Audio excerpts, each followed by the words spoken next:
Okay, so welcome to this, the third video in renovating my Brompton.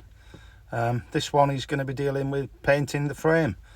The last video I took all the bits off, if you like, stripped it down, and this one is dealing with the actual painting. Just a little bit of background on this, never done this before. I've searched online widely for information on brush painting a bike, and there's very little information or anything on there, so it's a little bit of an experiment, see how we get on with it. If you didn't see the first video, the paints I'm using are Revill modelling paints, normally used for painting sort of plastic model kits, aeroplanes and ships, that sort of thing. Also looked at Humbrol. The only reason I'm using Revill is they were more easily available for me locally. Bit of history to that. The reason I'm using that, I've used them before in modelling many years ago, but also when the researcher did do, these type of paints were originally sold in cycling shops for this very purpose, for repainting bicycles. So having said that, then this is a little bit of an experiment, and I couldn't find any much information on this, as I said. So what I thought I'd do first is try a test patch or a test paint. So this is the bottom of the bike there, where the seat post goes in, and you could see the lovely patina on that there, which I'm not a massive fan of. And this is what it is now. So I did this a few days ago, and it seems to have took really well. There's no brush marks or anything that I can see, so I'm very pleased with that and happy to sort of carry on and do the rest of the bike. If there had been a major problem with doing it this way, then I would have had to either rethink and took the bike in somewhere to get it professionally painted or powder coated again, whatever. But I do prefer to do it myself. So yeah, as you can see, this is me on the process then. Having cleaned the bike, it's sanding it down. Pretty straightforward to get a key for the paint to take. Also sanding out, there's several chips and whatnot, and where it is rusty, getting through that, sanding through all of that. So that's this stage, and on the sanding, the next part of that process was to get into the areas where the rust was really thick, such as around the seat post clamp here, and into some of the more awkward places to get into. There's lots of little nooks and crannies, particularly where the bike folds on the frame and such, that are quite difficult to get into. You won't get into that with a sheet of sandpaper. So I've used a Dremel mini tool with some of the different sort of sanding pads and discs, grinders and whatnot on that, to get into the awkward little places and sort that out. So that's this stage of the bike, sanding it, getting rid of the rust, and preparing for that. Right, so once I got into that on the sanding, some of the crazing that I removed, and the Brompton line is that it's not actually causing any damage or anything, but I did find some of it were quite deeply pitted with rust, as you can see there. So not necessarily what I was expecting. I did, having done that, wherever I'd sanded down to the bare metal, I then used this rust treatment. Used that 2 or 3 times over it all, just to make sure I'd got rid of as much rust as possible. The one I'm using is a hammerite one. I'm not sure it really matters what sort of rust remover you use there, but I just thought that was a good thing to do prior to priming it, which is the next stage on that. So the primer I'm using is a Humbrol primer, covering all the bare metal, where I've sanded back to the bare metal. Nothing else, just the bare metal on that. In the areas where it was quite deeply pitted, I put on 2, and in a couple of cases 3 coats to build the level back up. I preferred to do that rather than filling it. I'm not particularly experienced at filling and such, and I found that that's worked absolutely fine.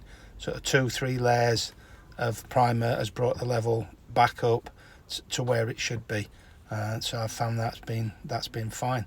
The next stage is to put on the first coat of a paint. I'm going to put in a full undercoat of the lightest colour first, and we'll see how that goes.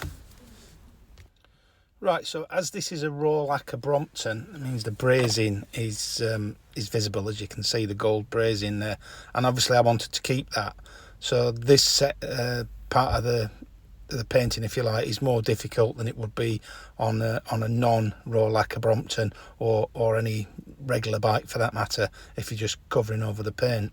So for that reason I used a fine brush to go around the finer details there up to the brazing, and then a wider brush on the main sort of frame, if you like, to fill that in. And that's worked pretty well, as I'll show you in the next shot. Okay, so there we go. This is applying the base coat, or the main undercut, if you like, for the camo pattern.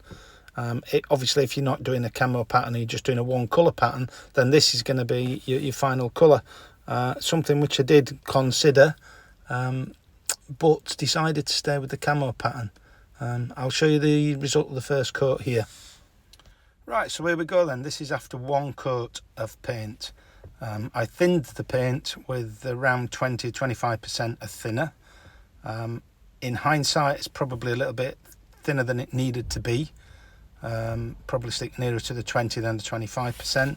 But you can see the finish there. Obviously it needs another coat. Quite a lot of brush strokes there. And after the second coat, then I'm thinking this is looking pretty good now. If I was keeping it just at this, I don't know, I might put another coat on, might do a little bit of sanding and put another coat on. It's not perfect, but it's pretty damn good, would be my opinion at least. And for what I want, a few little imperfections in there, but nothing major. Okay, so you can see I'm well into applying the camo pattern. Again, 2 coats of each colour. This has been a little bit of a long process in terms of having to apply them one at a time, wait for it to dry, and then apply the next colour, the next part of the pattern, if you like. Again, the finer details along the edging and such with a small brush, and where appropriate, filling in with a wider brush. I will say, had I not been doing the camo pattern, it would have been much quicker. If you're looking at this video in terms of thinking of brush painting a bike other than a Brompton, a relatively straightforward process, and even a Brompton that's not the raw lacquer, where you've got the brazing to work around, that was quite time consuming and fiddly, if you like, to paint up to and around the brazing. But other than that, I found it pretty straightforward. Right, so here we go then. That's the frame finished, as far as I'm concerned. Very pleased with the result. Now, if you're a perfectionist and you're looking for a perfect sort of factory finish, then it's not that. But this, just for comparison, there's the stem, which I still need to do, complete with the rust issues and patina that I wasn't happy with, which featured in several areas of the bike. So yeah, I'm very happy with that overall. The next stage is obviously to put the bike back together. To finish this refurbishment, I'll be fitting new handlebars, a new headset, new bottom bracket, a new chain ring, a 40-tooth chain ring, and one or two other bits and pieces.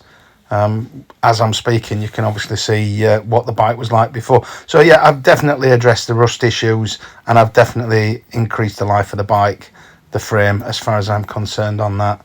It looks far better now than it did before. Yeah, it's not a powder coat finish, it's not a factory finish, but I find for me it's perfectly acceptable, and it's done the job I wanted it to do. Wouldn't hesitate to use that again. So hopefully that's been of use to you.